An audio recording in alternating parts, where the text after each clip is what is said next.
duniyaan sodaateetiif mana galtee cal jettee taa'utti hin jirtu. Dhageesse garuu guyyaa gabbaatetti duniyaa ni beektaatis waan sitti himu miti. Tamam duniyaa waan taate ni beekta. Tolchitee bareechitee. Assalaamu alaykum warahmatullaahi wabarakaatuh. Ashamaa jirtu ilmaan Oromoo kan addunyaa mararratti argamtan bakka jirtanitti salaamtaan teenya tan jaalalaa tan onnee irraa burqite isin haa geessu isiniin jecha dhufne gaharraas maaliin inshaallah gaa waaniin dhufeenis walumaan agarru ta'a. Hordoftoota keenya hanga dhuma viidiyoo keenyatti nu faana turan afeerraa kiyya. Arragaa mara maaliin dhufaa jettaniiti ni eegaa jirtan nin beekaa hedduu galatoomaa warri na jajjabeessu jirtanis warri agartee miti yaanni xiyyateefis warri yaanni xiyyanteeniifis hundummaan keessanuu naaf galatoomaa Oromootiya an Oromoodha waan feetan naan jettanis ni nammiladha nin fudhadha jecha keessan gartee mi nin fudhadha waan feetan wallaalummaa keeyyan agartee miti beekumsa keessaniin na arrabsitanis an nin fudhadha garuu alhamdulillah hanqa ammatti nama na deeggaru malee nama na qeeqee na tuttuquu hin agarre alhamdulillah.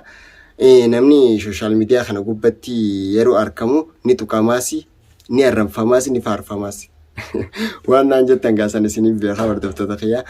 Arragaa inshallah wanni nan dhufeenis maal yoo jettan wallahi xiqqoo dura viidiyoo takka arkeetiin ture viidiyoo iftuutuu fi birraa dalagan takka iftuun dhaadannoo jirti dhaadannoon isin itti jirtus kaa ani jaartii Ibraahimii qobbotu maal jetteeti yaada kan nu jirti dhuga jaartii isaa ta'uu ni beeyna maaltuutu ilaarra jaartii isaa ta'uu isii irraanfachi namutu garuu Ibraahim amma yoo isii bir jiraachuu baates numa jira la'annahu isiin tun mee akkasii ana jettee wanni ifde dallaatuuf maaltu jira. Tamam garuu duniyaan sodaa iftuutii fi miti kan cal jettee taa'u yeroodhaaf aaragaa hanqa aarri kun bu'u tamam hanqaan aara buufadhu jetteeti mana obboleessa sii deemtee obboleettii siitii wajjin deemteeti mana obboleessa isaanii jiran. Dhaqeetiin ture har'a hordoftoota kiyya har'a duraan duniyaa isiniifin dheeysaa jeetiin yaadee ture. Obboleessisii maal kanaan jette yeroo sanitti anis haalli naaf hin mijoone haasawraan ture haasaw san hundaa usla akka isinaaf dhageessaniin barbaade hordoftoota kiyya. Maaliif yeroo sanitti anis haalli naaf hin mijoone wallahi dhugumaan isiniif hima. Obboleessisii dhiisi faraan xiqqishoo aara haa buufattu gurbaan kun amma sagartee miti harki anna bare dooluu sossoo jettee Oromooni tamam hanqa inninis aara buufatee tasgabbaa'ee jaartiitti yejee inni barbaade deemutti dhiisi xiqqishoo guyyaa lamaa sadii na bira haa bultuu naan jee obboleessisii mariidhaan akkasitti obboleessisiitii wajjin waliigalleetumaan bira deebi'e. Akkasi gaa hordoftoota kiyya kana abdiis naaf dhaadachaa ture naaf biraadhaaf dhageessanii jirtan isinis bilbilaan jechuu ilaa achii fi har'a jidduutti aaruma kiyyaafu bilbila kiyya daayifartii godhe bilook firraa godhee jira bilbila kiyya amma abdii irratti hin bu'u bilbila biraatiin dawwalee sagalee sootiitti yoo ta'u waggaa dhagee kutee hordoftoota kiyya bilook na godhee jira bilbilli kiyya isarratti hin bu'u bilbila biraatiin yeroon isa dawwalu sagalee kiyya dhageeffateeti aboo ana yeroon anjeen narra cufu jira. Maaliif dhaadanna jira jaartitiyya fi ilmootiyya akka manaa ba'u kan godhe siifi biraadhaan anjee hordoftoota kiyya isinis kana quba qabdan waan inni irra deddeebi'ee isinitti himuu miti ni beektan. Garuu gaa ilmi namaa tokko ni balleessaasi balleessaa booda maaltu jira tolchaa jira nuti numa tolchina jenneeti ila arraan tana itti yaaddoo jirra inshallah rabbi nu haa gargaaru ammallee kophaa keenya isoo hin taane isinumaa wajjin waan kana kan tolchinuuf hordoftoota kiyya.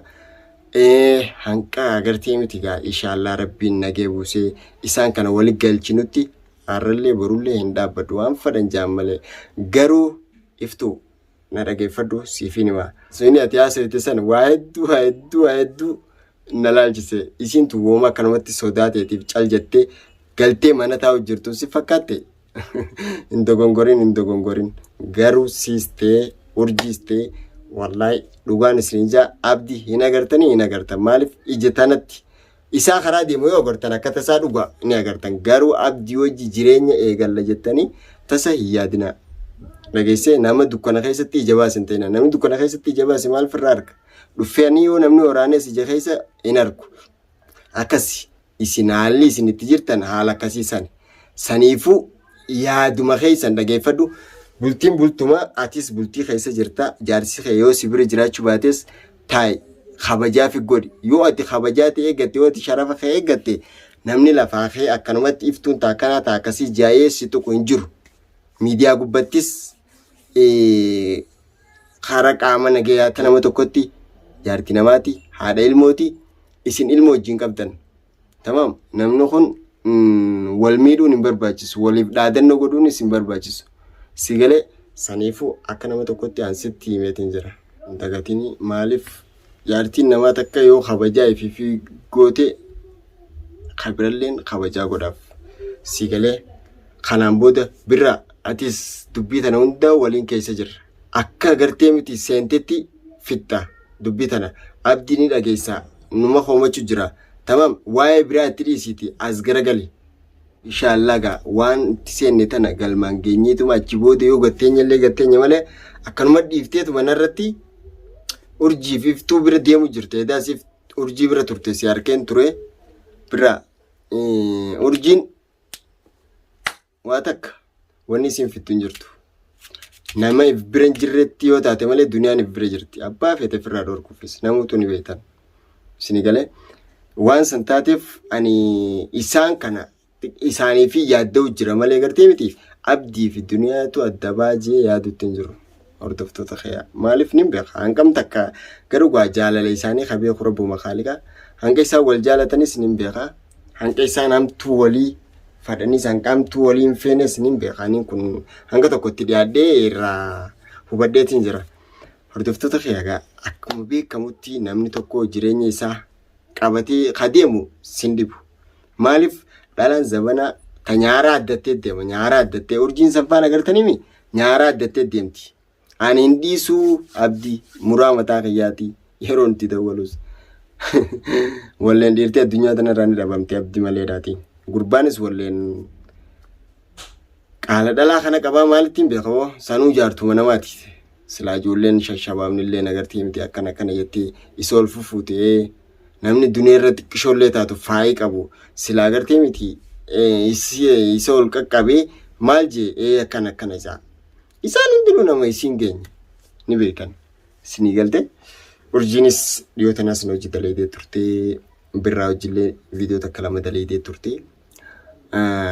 Sababuma isaanii kanarratti birraan bira dhaqee dudubbisee ture waan takka kan isaaniis.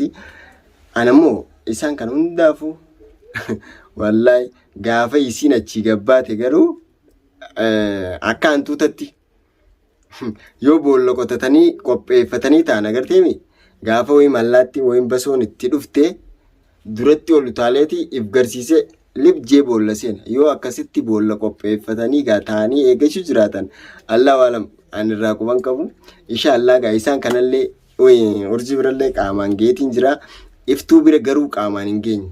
Yaadanin dhaqa jeetuma yaadu jira. Maaliif yoon dhaqee ammas naafisiin sana harkaan wal hin dhiisu. Maaliif harkaan waan wal dhiisnu natti hin fakkaatu. Dubbiin tun hundinuu sababa isirratti kan dhufte. Tamam yoo if kabajjee ta'e duniyaa tuquun fadhu ani maarree godhuun fadhu keessaa maa dawwaltiif. Dawwaltiifiti hojjaasuu jirti jaan. Tamam abdillee anuma bira dhaquun fadhini hordoftoota kiyyaa. Dhaquun feene isa bira garuu bakka inni jiru information fudhadheetiin jira. Bakki inni jiru saayibanni isaa naaf himanii jiran.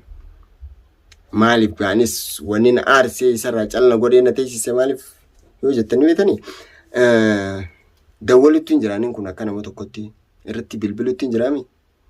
Bilbila kiyya kana maaliif lafa laalee dhiisa? Maal inni hangam takkana sammuu qaba? Nuti bultii isaa tanaaf jenneeti malee kadhaabbachuu jiru jireenya mataa keenya jiraachuu wallaalleeti. Tamam haala kanaan namni akka waan takkatti hin seenne nu godhu jira malee waan biraa miti. Isinii galee keessattuu shabaabni ganaa waa eeggattan asumaaniin isiniif dhaama. Akka kana fakkaate jettanii akka irraan sodaanne.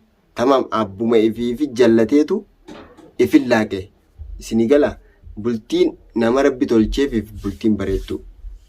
Tamam. Khawal jaalatillee rabbi olii faaqannu khawal dhabillee rabbi olitti adeebisu jechaatu mana itti waa'ee godhaa. Jiraanna hanga jiraannu keessatti hordoftoota kiyyaa.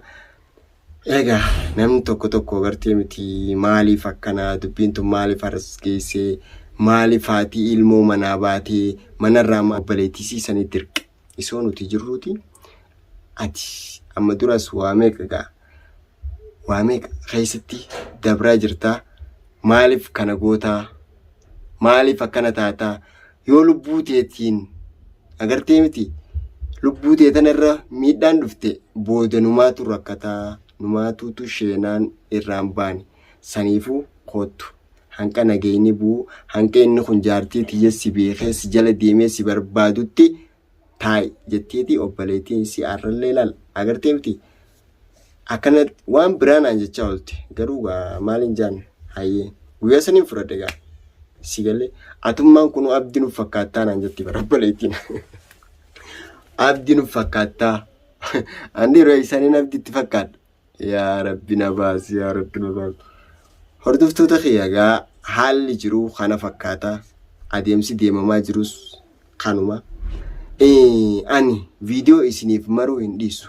maaliif hanga dhuma waan kanaatti viidiyoo isinumaaf maru hordoftoota kiyyaa akkasigaa inshallah hanqa rabbiin nagaa waliin nu deebisutti viidiyoo nagaa qabanne hanqa waliin nu deebisu subscribe share like godhuu hin dagatina asumaan hanqa dhuma viidiyoo keenyatti nu faana turaan afeerraa keenya assalaamu alaykum warahmatullaahi wabarakaatu ilmaan oromoo kan addunyaa mararratti argamtan isiniin jaaladha please du'aa nuuf godha jabaadhaa du'aa du'aan teessan waa laaffisaa jirti malee waa jabeessutti hin jirtu tamam laaffachaa jirti inshallah taala akkana yaade sanime obboleessi yoo akka yaadetti waan mana nana qunatti hin fakkaanne alhamdulillah garuu mana nanaqe waan takka isoonaan inji mana nanaqe alhamdulillah rabbi viidiyoo keenya nu faana turaan afeerraa keenya assalamu alaykum warahmatullahi wabarakatuh